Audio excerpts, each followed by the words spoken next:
എല്ലാവർക്കും പുതിയൊരു വീഡിയോയിലേക്ക് സ്വാഗതം. ഇന്നത്തെ ക്ലാസ്സിൽ 1000 കടന്ന് എന്ന യൂണിറ്റിൽ നിന്നും ചോദിക്കാൻ സാധ്യതയുള്ള ഏതാനും ചോദ്യങ്ങളാണ് പരിചയപ്പെടുത്തുന്നത്.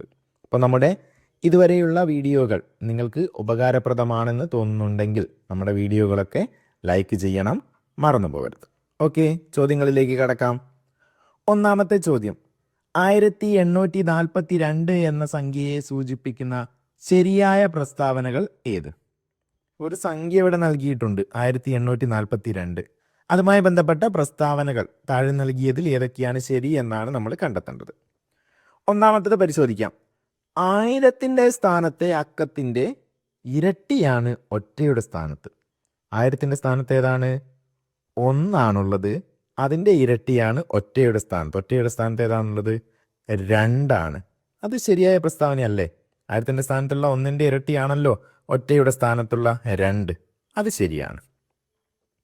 രണ്ടാമത്തെ പ്രസ്താവന, 100ന്റെ സ്ഥാനത്തെ അക്കത്തിൻ്റെ പകുതിയാണ് 10ന്റെ സ്ഥാനത്തെ അക്കം. 100ന്റെ സ്ഥാനത്ത് എത്രയാണ്? 8 ആണുള്ളത്. അതിൻ്റെ പകുതിയാണോ 10ന്റെ സ്ഥാനത്തുള്ള 4? അതെ, 100ന്റെ സ്ഥാനത്തുള്ള 8ന്റെ പകുതിയാണ് 10ന്റെ സ്ഥാനത്തുള്ള 4. അതും ശരിയായ പ്രസ്താവനയാണ്. മൂന്നാമത്തത്, 1ന്റെയും 10ന്റെയും സ്ഥാനത്തെ അക്കങ്ങളുടെ തുകയാണ് 100ന്റെ സ്ഥാനത്ത്. 1ന്റെ സ്ഥാനത്ത് ഏതായിരുന്നു? 2 ആണ്. 10ന്റെ സ്ഥാനത്ത് ഏതാണ്? 4 ആണ്. അതിൻ്റെ തുകയാണ്. തുക എത്രയാണ്? 2ഉം 4ഉം 6 ആണ്. തുകയാണ് 100ന്റെ സ്ഥാനത്ത്. പക്ഷെ 100ന്റെ സ്ഥാനത്ത് എത്രയാണുള്ളത്? 8 ആണ്. അപ്പോൾ ഇത് തുല്യമല്ല. അപ്പോൾ ഇത് എന്താണ്? തെറ്റായ പ്രസ്താവനയാണ്. അപ്പോൾ ഇവിടെ നമുക്ക് ശരിയായ പ്രസ്താവനകൾ ഏതൊക്കെയാണ്? ശരിയായ പ്രസ്താവനയാണ് കാണേണ്ടത്. 1ഉം 2ഉമാണ്. 1ഉം 2ഉം ശരിയാണ് എന്ന് പറയുന്നത് ഓപ്ഷൻ ഡി ആണ്. അത് നമ്മൾ തിരഞ്ഞെടുത്തു. ഓക്കെ അല്ലേ? അടുത്ത ചോദ്യം, അബാക്കസിനെ കുറിച്ചുള്ള താഴെ പറയുന്ന പ്രസ്താവനകളിൽ ശരിയല്ലാത്തത് ഏത്? എന്താണ് കണ്ടെത്തേണ്ടത്? ശരിയായതല്ല. ശ്രദ്ധിക്കുക, ശരിയല്ലാത്തത് ഏത് എന്നാണ് ചോദിച്ചിട്ടുള്ളത്. നോക്കാം. ഒരു കമ്പിയിൽ പരമാവധി 10 മുത്തുകൾ ഇടാൻ സാധിക്കും. ഒരു കമ്പിയിൽ നമുക്ക് പരമാവധി 10 മുത്തുകൾ ഇടാൻ സാധിക്കുമോ? ഇല്ല. എത്ര വരെ ഇടാൻ സാധിക്കൂ? 9 മുത്തുകൾ മാത്രമേ ഇടാൻ സാധിക്കൂ. അപ്പോൾ ഇത് തെറ്റായ പ്രസ്താവനയാണ്. അടുത്തത്, 1000ന്റെ കമ്പിയിൽ 3 മുത്തും വേറെ ഏതെങ്കിലും സ്ഥാനത്ത് 1 മുത്തും ഇട്ടാൽ സംഖ്യ 3000ന് മുകളിലായിരിക്കും. അപ്പോൾ നമുക്ക് സ്ഥാനം നോക്കാം അല്ലേ? 4 സംഖ്യ വരുന്ന അബാക്കസാണ്. 1000, 100, 10, 1. ഇവിടെ എന്ത് പറഞ്ഞു? 1000ന്റെ സ്ഥാനത്ത് 1 മുത്ത് ഇട്ടിട്ടുണ്ട്. വേറെ എവിടെയെങ്കിലും 1 മുത്ത് കൂടി ഇട്ട് കഴിഞ്ഞാൽ അത് ഏതിന് മുകളിലായിരിക്കും? 3000ന് മുകളിലായിരിക്കും, കൂടുതലായിരിക്കും എന്നാണ് പറഞ്ഞത്. ഇപ്പോൾ 1000ന്റെ സ്ഥാനത്ത് മാത്രം 3 മുത്തുകൾ ഇട്ട് കഴിഞ്ഞാൽ നിലവിൽ സംഖ്യ എത്രയായി? 3000 ഇനി ഏതെങ്കിലും ഒരു സ്ഥാനത്ത് 1 മുത്ത് കൂടി വന്നാൽ എത്രയാകും? 100ന്റെ സ്ഥാനത്ത് വന്നാൽ എത്രയാകും? 3100 ആകും. ഇനി 100ലല്ല 10ലാണ് വന്നതെങ്കിലോ 3010 ആകും. ഇനി 100ലും 10ലും അല്ല 1ൽ മാത്രമാണ് വന്നതെങ്കിലോ 3001 ആകും. അപ്പോൾ 1 മുത്ത് വന്നു കഴിഞ്ഞാൽ, എവിടെ വന്നു കഴിഞ്ഞാലും ആ സംഖ്യ എന്തായിരിക്കും? 3000ന്റെ മുകളിലായിരിക്കും. അപ്പോൾ ആ പ്രസ്താവന ശരിയാണ്. അടുത്തത്, 1000ന്റെ സ്ഥാനത്ത് 1 മുത്തും 10ന്റെ സ്ഥാനത്ത് 1 മുത്തും മറ്റു സ്ഥാനങ്ങൾ ഒഴിഞ്ഞും കിടന്നാൽ സംഖ്യ 1010 ആവും. നോക്കാം. 1000ന്റെ സ്ഥാനത്ത് 1 മുത്തുണ്ട്. 1000ന്റെ സ്ഥാനത്ത് 1 മുത്ത്. 10ന്റെ സ്ഥാനത്ത് 1 മുത്ത്. 10ന്റെ സ്ഥാനത്ത് 1 മുത്ത്. മറ്റു സ്ഥാനങ്ങൾ ഒഴിഞ്ഞു കിടക്കുകയാണ്. അപ്പോൾ ഇവിടെയും 100ന്റെ സ്ഥാനത്ത് 1ന്റെ സ്ഥാനത്തും ഇല്ല. അപ്പോൾ ഇതേതാണ് സംഖ്യ? 1010. ഇവിടെ പറഞ്ഞത് ശരിയല്ലേ? അപ്പോൾ അത് ശരിയായ പ്രസ്താവനയാണ്. അവസാനത്തത്, 1ന്റെ സ്ഥാനത്ത് മുത്തുകൾ ഇല്ലെങ്കിൽ ആ സംഖ്യ എപ്പോഴും ഇരട്ട സംഖ്യയായിരിക്കും. അപ്പോൾ 1ന്റെ മറ്റ് സ്ഥാനങ്ങളിലൊക്കെ മുത്തുണ്ട്. 1ന്റെ സ്ഥാനത്ത് മുത്തുകളില്ലെങ്കിൽ അവസാനത്തെ അക്കം ഏതാണ് നമുക്ക് കിട്ടിയ സംഖ്യയുടെ? 0 അപ്പോൾ അവസാന അക്കം 0 വന്നു കഴിഞ്ഞാൽ എന്ത് സംഖ്യയായിരിക്കും? ആ എപ്പോഴും ഇരട്ട സംഖ്യയായിരിക്കും. 0, 2, 4, 6, 8 എന്നീ സംഖ്യകളിൽ അവസാനിച്ചാൽ നമുക്ക് എന്താണ് കിട്ടുക? എപ്പോഴും ഇരട്ട സംഖ്യയാണ്. അപ്പോൾ ഇതും ശരിയായ പ്രസ്താവനയാണ്. നമുക്ക് വേണ്ടത് ശരിയല്ലാത്ത പ്രസ്താവനയായിരുന്നു അല്ലേ? അത് നമ്മൾ ശ്രദ്ധിക്കണം. ഇവിടെ ശരിയല്ലാത്ത പ്രസ്താവന ഏത് മാത്രമാണ്? എ ആണ്. അതിന് നമ്മൾ ടിക്കറ്റ് വെച്ചു. അതാണ് നമ്മുടെ ഉത്തരം. ഓക്കെ, അടുത്ത ചോദ്യം. ഞാൻ ആര്? അപ്പോൾ സംഖ്യയെ കണ്ടുപിടിക്കാൻ തന്നെയായിരിക്കും. ഏതാണ് സംഖ്യ എന്ന് നമുക്ക് നോക്കാം. 2000-നും 5000-നും ഇടയിലുള്ള സംഖ്യയാണ്. അപ്പോൾ 2000-നും 5000-നും ഇടയിലുള്ള സംഖ്യ ആകുമ്പോൾ എത്ര അക്കങ്ങളുള്ള സംഖ്യയായിരിക്കും? 4 അക്ക സംഖ്യയായിരിക്കും അല്ലേ? ഇനിയും പ്രത്യേകതയുണ്ട്. 2000-നും 5000-നും ഇടയിലാകുമ്പോൾ ഏതൊക്കെ സ്ഥാനങ്ങളിൽ, 1000-ന്റെ സ്ഥാനങ്ങളിൽ ഏതൊക്കെ സംഖ്യകൾ വരാൻ സാധ്യതയുണ്ട്? 2000-നും 5000-നും ഇടയിൽ 2001, 2002, 2003. അപ്പോൾ 2000 വരുന്ന സംഖ്യകൾ വരും. പിന്നെയോ 3000, 3001, 3002 അങ്ങനെ 3 വരുന്ന സംഖ്യകൾ വരും 1000-ന്റെ സ്ഥാനത്ത്. പിന്നെയുമുണ്ട് ഏത് വരുന്ന സംഖ്യകൾ വരാം? 4 വരുന്ന 4000, 4001, 4002 അങ്ങനെ 4999 വരെയുള്ള സംഖ്യകളാണ് വരിക. അപ്പോൾ നമുക്ക് 1000-ന്റെ സ്ഥാനത്ത് ഇങ്ങനെ 3 ഓപ്ഷനുകളുണ്ട്. അടുത്തത് നോക്കാം. 1000-ന്റെ സ്ഥാനത്തെ അക്കത്തിൻ്റെ ഇരട്ടിയാണ് 1-ന്റെ സ്ഥാനത്തെ അക്കം. അപ്പോൾ 1000-ന്റെ സ്ഥാനത്തുള്ള അക്കത്തിൻ്റെ ഇരട്ടി നമുക്ക് 1-ന്റെ സ്ഥാനത്ത് രേഖപ്പെടുത്താം. ഇവിടെ ആദ്യത്തേതാണെങ്കിൽ ഇത് 1-ാമത്തെ ഓപ്ഷൻ, നമ്മുടെ 2-ാമത്തെ ഓപ്ഷൻ, ഇത് നമ്മുടെ 3-ാമത്തെ ഓപ്ഷൻ. 1000-ന്റെ സ്ഥാനത്തുള്ളതിൻ്റെ ഇരട്ടിയാണ് 1-ന്റെ സ്ഥാനത്ത്. അപ്പോൾ 2-ന്റെ ഇരട്ടി എത്രയാണ്?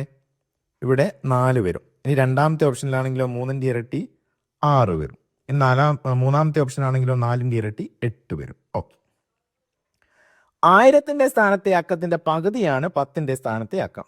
1000-ന്റെ സ്ഥാനത്തുള്ളതിൻ്റെ പകുതിയാണ് 10-ൻ്റെത്. അപ്പോൾ 1000-ന്റെ സ്ഥാനത്ത് 1-ാമത്തതിൽ 2 ആണ്. അപ്പോൾ 10-ന്റെ സ്ഥാനത്ത് 2-ന്റെ പകുതി 1 വരണം. 2-ാമത്തെ ഓപ്ഷനിൽ 1000-ന്റെ സ്ഥാനത്ത് 3 ആണുള്ളത്. അതിൻ്റെ പകുതിയാണ് 10-ന്റെ സ്ഥാനത്ത് വരേണ്ടത്. 3-ന്റെ പകുതിയായിട്ട് നമുക്കൊരു പൂർണ്ണസംഖ്യയെ കിട്ടുമോ? ഇല്ല. അപ്പോൾ ഇവിടെ നമുക്ക് ഒരു സംഖ്യ എഴുതാൻ സാധിക്കില്ല. അപ്പോൾ ഈ ഒരു ഓപ്ഷൻ നമ്മൾ ഇനി പരിഗണിക്കേണ്ട. 2-ാമത്തെ ഓപ്ഷനെ നമ്മൾ നമ്മുടെ ഉത്തരങ്ങളുടെ സാധ്യതാ പട്ടികയിൽ നിന്ന് ഒഴിവാക്കി. അടുത്തത് നോക്കാം, 3-ാമത്തത്. അപ്പോൾ 1000-ന്റെ സ്ഥാനത്തുള്ളതിൻ്റെ പകുതിയാണ് 10. 4-ന്റെ സ്ഥാനത്തുള്ളതിൻ്റെ പകുതിയാണ് 10-ന്റെ സ്ഥാനത്ത്. 4-ന്റെ പകുതി, 4-ന്റെ സ്ഥാനത്തല്ല, 4-ന്റെ പകുതി 2. അപ്പോൾ 2-നെ രേഖപ്പെടുത്തി. അപ്പോൾ 1 നമ്മൾ നോക്കി, 2 നോക്കി, 3 നോക്കി. 4-ാമത്തത് അക്കങ്ങളുടെ തുക 19 ആണ്. അപ്പോൾ അക്കങ്ങളുടെ തുക 19 കിട്ടണമെങ്കിൽ ഇനി ഏത് സംഖ്യയാണ് 100-ന്റെ സ്ഥാനത്ത് വരേണ്ടത്, ഏത് അക്കമാണ് 100-ന്റെ സ്ഥാനത്ത് വരുന്നതെന്ന് നമുക്ക് നോക്കാം. ഇവിടെ നിലവിലുള്ളത് ഏതൊക്കെയാണ്? അക്കങ്ങളുടെ തുക കണ്ടെത്താം. 2ഉം 1ഉം 4ഉം, 2ഉം 1ഉം 3, 3ഉം 4ഉം 7 കിട്ടി. അതിൻ്റെ കൂടെ നമുക്ക് ഇവിടെ വരുന്നൊരു സംഖ്യ കൂടി കൂട്ടാനുണ്ട്. 3-ൻ്റെ അതിൽ നോക്കാം. 4ഉം 2ഉം 6, 6ഉം 8ഉം 14 കിട്ടി. ഇനി നമുക്ക് ഇവിടെ വരുന്ന സംഖ്യ കൂടി കൂട്ടാനുണ്ട്. അപ്പോൾ 1-ാമത്തെ ഓപ്ഷനിൽ പരമാവധി എത്ര വരെ നമുക്ക് എഴുതാൻ പറ്റൂ? 0 തൊട്ട് 9 വരെ മാത്രമാണ് എഴുതാൻ സാധിക്കുക അല്ലേ? ഇനി പരമാവധി 9 വന്നു കഴിഞ്ഞാൽ എത്രയാണ് ഇവിടെ അക്കങ്ങളുടെ തുക കിട്ടുക? 7ഉം 9ഉം 16 കിട്ടുള്ളൂ. നമുക്കിവിടെ എത്ര വേണമെന്ന് പറഞ്ഞു? 19 വേണം. അപ്പോൾ ഈ ഒരു ഓപ്ഷൻ ആണെങ്കിലും നമുക്ക് അത്തരത്തിലുള്ളൊരു ഉത്തരം കിട്ടില്ല. നമുക്ക് 3-ാമത്തെ അതിലേക്ക് പോകാം അല്ലേ? നിലവിലെ 4ഉം 2ഉം 6ഉം 6ഉം 8ഉം 14 കിട്ടിയിട്ടുണ്ട്. ഇതിൻ്റെ കൂടെ എത്ര കൂടി കൂട്ടിയാലാണ് നമുക്ക് 19 കിട്ടുക? 5 കൂട്ടിയാൽ 19 കിട്ടും. അപ്പോൾ ആ 5-നെ നമ്മൾ എവിടെ എഴുതണം? 100-ന്റെ സ്ഥാനത്ത് എഴുതണം. അപ്പോൾ നമ്മുടെ സംഖ്യ എത്രയാണ്? ഇവിടെ നോക്കൂ, നമുക്ക് സംഖ്യ ഇവിടെ കിട്ടിക്കഴിഞ്ഞു. 4528 ആണ് നമ്മുടെ ഉത്തരം. ആ ഒരു ഉത്തരം ഇവിടെ എവിടെയാണ് വരുന്നത്? ഓപ്ഷൻ എയിലാണ്. 4528 ആണ് നമ്മുടെ ഈ ചോദ്യത്തിൻ്റെ ഉത്തരം.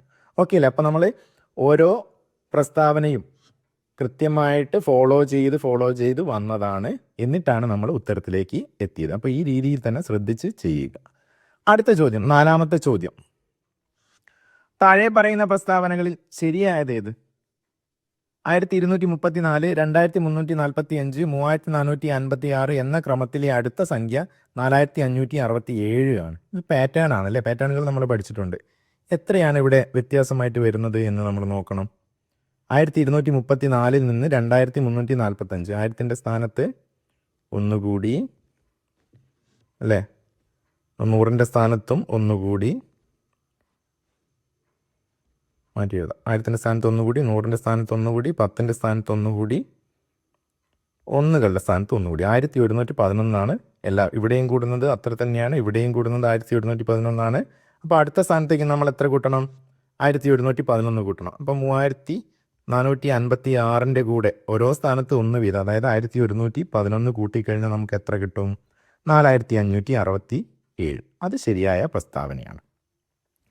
രണ്ടാമത്തത്, ഈ ക്രമത്തിലെ പൊതുവ്യത്യാസം 1001 ആണ്. 1001 ആണോ? അല്ല, നമ്മളിവിടെ കണ്ടെത്തി. എത്രയാണ്? 1111. ഇത് തെറ്റായ പ്രസ്താവനയാണ്. അപ്പോൾ ശരിയായതാണ് നമുക്ക് വേണ്ടത്. ഏതാണ് ശരി? ഓപ്ഷൻ എ, 1 മാത്രം ശരി എന്നുള്ളതാണ് നമ്മുടെ ഉത്തരം. അഞ്ചാമത്തെ ചോദ്യം, 9998 എന്ന സംഖ്യയുമായി ബന്ധപ്പെട്ട ശരിയായ പ്രസ്താവന കണ്ടെത്തുക. അപ്പോൾ നമുക്കിവിടെ ഒരു സംഖ്യ തന്നു, 9998. അതിൽ നമ്മൾ ശരിയായ പ്രസ്താവനയാണ് കണ്ടെത്തേണ്ടത്. ഓരോ പ്രസ്താവനയും നമുക്ക് പരിശോധിക്കാം. 4 അക്ക സംഖ്യയിലെ ഏറ്റവും വലിയ ഇരട്ട സംഖ്യയാണ്. 9998 പറ്റിയാണ് പറഞ്ഞത്. നമുക്ക് ഏറ്റവും വലിയ 4 അക്ക സംഖ്യ ഏതാണെന്ന് നോക്കാം. 9999 ആണ്. പക്ഷേ ഇത് അവസാനിക്കുന്നത് ഏതക്കത്തിലാണ്? 9ലാണ്. 9ൽ അവസാനിച്ചാൽ അത് ഇരട്ട സംഖ്യയാണോ? അല്ല, ഒറ്റ സംഖ്യയാണ്. അപ്പോൾ ഇത് നമ്മുടെ ഉത്തരമല്ല.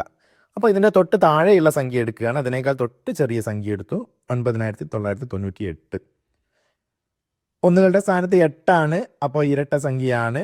ഇത് 4 അക്ക സംഖ്യകളിൽ ഏറ്റവും വലിയ ഇരട്ട സംഖ്യയാണ്. അത് തന്നെയാണ് നമ്മുടെ ഓപ്ഷനിൽ പറഞ്ഞത്. അത് ശരിയായ പ്രസ്താവനയാണ്. ഓപ്ഷൻ ബി നോക്കാം. 10,000-ൽ നിന്ന് 12 കുറവുള്ള സംഖ്യയാണ്. 10,000-ൽ നിന്ന് 9,998 12 കുറവുണ്ടോ? ഇല്ല, ഇവിടെ വെറും ഒരു 2ൻ്റെ കുറവ് മാത്രമേ ഉള്ളൂ. അപ്പോൾ ഇത് തെറ്റായ പ്രസ്താവനയാണ്. ഓപ്ഷൻ സി നോക്കാം. അക്കങ്ങളുടെ തുക 39 ആണ്. അക്കങ്ങളുടെ തുക നമുക്ക് ഓരോ അക്കവും കൂട്ടി നോക്കണം അല്ലേ? അക്കങ്ങളുടെ തുക കണ്ടെത്താൻ ഓരോ അക്കവും കൂട്ടി നോക്കുക. തുക എത്രയാണെന്ന് നോക്കാം. 3 9 എത്രയാണ്? 27 ആണ്. 27ഉം 8ഉം കൂടി കൂട്ടിയാൽ നമുക്ക് എത്ര കിട്ടും? 35 കിട്ടും. പക്ഷെ ഇവിടെ എത്രയാണ് പറഞ്ഞത്? 39 എന്നാണ്. തെറ്റായ പ്രസ്താവനയാണ്. ഇനി അവസാനത്തത് ഏറ്റവും വലിയ 4 അക്ക സംഖ്യയാണ്. ഏറ്റവും വലിയ 4 അക്ക സംഖ്യ ഏതാണെന്ന് നമ്മൾ ഓൾറെഡി ഇവിടെ എഴുതി വെച്ചു. ഏതാണ്? 9999 ആണ്. അപ്പോൾ 9998 അല്ല തെറ്റായ പ്രസ്താവന. ഇവിടെ ശരിയായ പ്രസ്താവന ഏതാണ്? 5A എന്നുള്ള ഓപ്ഷനാണ്. അപ്പോൾ ഓരോ പ്രസ്താവനയും കൃത്യമായിട്ട് പരിശോധിച്ച് പോയി കഴിഞ്ഞാൽ നമുക്ക് ഉത്തരം ലഭിക്കും. ഓക്കെ അല്ലേ? യെസ്. അപ്പോൾ എത്ര മാർക്കാണ് നിങ്ങൾക്ക് കിട്ടിയതെന്ന് കമൻറ്റ് ചെയ്യുക. നമ്മുടെ വീഡിയോ ഇഷ്ടമായിട്ടുണ്ടെങ്കിൽ ലൈക്ക് ചെയ്യാനും മറക്കരുത്.